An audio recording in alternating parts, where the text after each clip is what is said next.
السلام عليكم ورحمة الله وبركاته. اليوم حصل شي عندي عجيب غريب.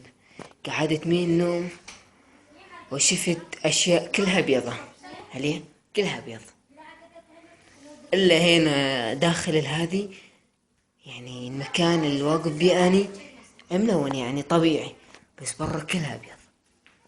شي بسيط يبين من أطلع أضيع عبالك ضباب، هو مو ضباب.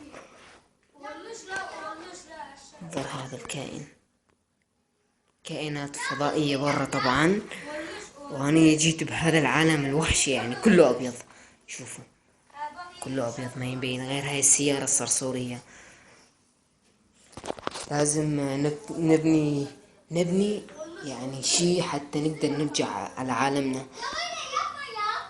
شوفوا حتى كلماتهم عجيبة غريبة طبعا، كلها أبيض ما يبين كل شي. ماذا أفعل؟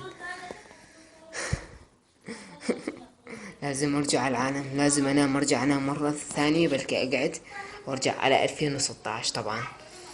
وطبعا وتحياتي لكم بهذا المقطع.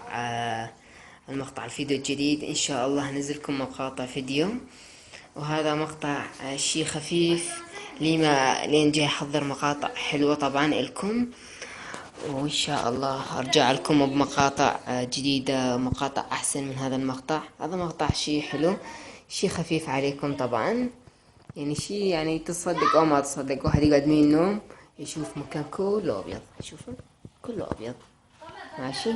شو يسوي؟ وحكي عجيب غريب، هو حكي تركي ترى، ايه وشني. بس ان شاء الله هجيكم مقطع احسن من هذا، مقطع احلى ب100,000 قاط. وتابعوني واشتركوا بالقناة حتى تشوفون المقاطع الجديدة راح تنزل. وفديتكم واخوكم جيفان العراقي. خلوا اروح انام بلكي قاعد اشوف الدنيا ترجع ترجع احسن من هيجي. السلام عليكم.